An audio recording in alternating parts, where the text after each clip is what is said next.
Very good morning guys. എന്താ അറിയില്ല, രാവിലെ എണീറ്റപ്പോൾ മുഴുവൻ ഹോം സിക്നെസ് ആയിട്ട് സ്പീക്കായിരുന്നു.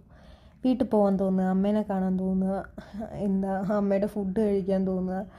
അങ്ങനെ വീടും നാടും നാട്ടുകാരും നാട്ടിലെ തേങ്ങനെ വരെ ഞാൻ മിസ് ചെയ്തിട്ടുണ്ടാവും. അങ്ങനെ ഇരിക്കുമ്പോഴാണ് ഞാൻ മനസ്സിലാക്കിയത്, എൻ്റെ വെക്കേഷൻ കഴിഞ്ഞിട്ട് ഞാൻ ആകെ ഇങ്ങോട്ട് എത്തിയിട്ട് വെറും 20 ദിവസമായിട്ടുള്ളൂ. പക്ഷെ എന്താ ചെയ്യാനാ, കുറേ കോലായ പോലെ ഇവിടുത്തെ റൊട്ടിയും ദാൽക്കറിയൊക്കെ കഴിച്ച് എൻ്റെ നാവത്തെ രുചി ആകെ പോയി.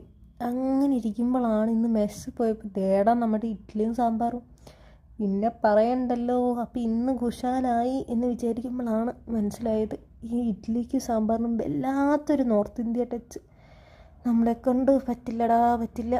ഇങ്ങനെ ഇവിടെ ഏകദേശം ഇപ്പോൾ വിൻ്ററൊക്കെ ആയി തുടങ്ങിയിട്ടുള്ളൂ. പക്ഷേ ഞാനിവിടെ തണുത്ത് മരിച്ചുകൊണ്ടിരിക്കുക.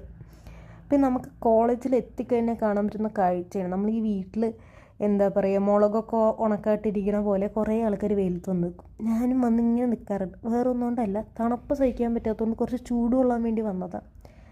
അങ്ങനെ ഞാനിന്ന് ഡിപ്രഷൻ അടിച്ചൊരു മോർണിംഗ് ആണെങ്കിൽ കൂടിയും പകുതി ഒഴുക്കിച്ച് ഞാനിന്നൊരു സംഭവം കണ്ടെത്തി.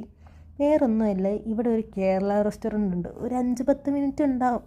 അപ്പം അങ്ങോട്ട് പോകണോ വേണ്ടയോ ആലോചിച്ചുകൊണ്ടിരിക്കുക.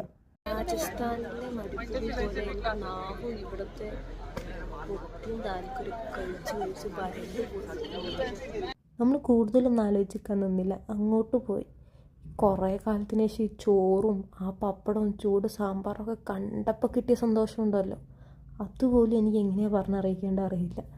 പിന്നെ ആ സാമ്പാറും ചമ്മന്തിയും തോരനും അവിയലും എല്ലാം കൂടി ചേർത്തിട്ട് വായിലോട്ട് വെച്ചപ്പോണ്ടല്ലോ, ഈ മരുഭൂമിയിൽ മഴ വീഴുന്ന പോലത്തെ സുഖമായിരുന്നു.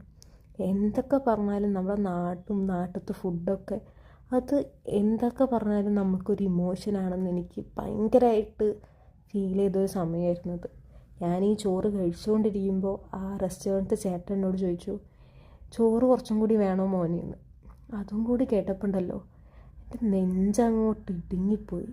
കരഞ്ഞില്ലെന്നുള്ളൂ, അത്രയ്ക്ക് സന്തോഷമായി എനിക്ക് ഈ ഫുഡ് കഴിച്ചുകൊണ്ടും എനിക്ക് മലയാളം സംസാരിച്ചുകൊണ്ടും. എന്താണെന്നറിയില്ല, ഭയങ്കരമായിട്ടൊരു ഇമോഷണൽ ഫീലിംഗ് ആയിരുന്നു എനിക്ക്. ആ സന്തോഷത്തിൽ ഞാനൊരു ചിക്കൻ കൊത്തു പൊറാട്ടയും ഓർഡർ ചെയ്ത് പാഴ്സലാക്കി. അങ്ങനെ ഞാൻ നല്ലൊരു ഫുഡ് കഴിച്ചതിൻ്റെ ഈ സന്തോഷ കണ്ണീരാണ് നിങ്ങൾക്ക് കാണാൻ പറ്റുന്നത്. ഞാൻ ഈ കൊത്തു പൊറാട്ട പാഴ്സൽ വാങ്ങി നമുക്ക് തിരിച്ച് കോളേജിലോട്ട് പോകണം. കാരണം ഇനിയും ക്ലാസ് ഉണ്ട്. അപ്പോൾ ഞാനിത് വൈകുന്നേരം കഴിക്കാമെന്ന് വിചാരിച്ചിട്ടാണ് കൊത്തു പൊറാട്ട പാഴ്സലാക്കിയത്. പക്ഷെ അത് വരെ പിടിച്ചു നിർത്താൻ എന്നെക്കൊണ്ട് പറ്റിയില്ല. ഞാൻ ഉച്ചയ്ക്ക് തന്നെ ഈ കൊത്തു പൊറാട്ടയും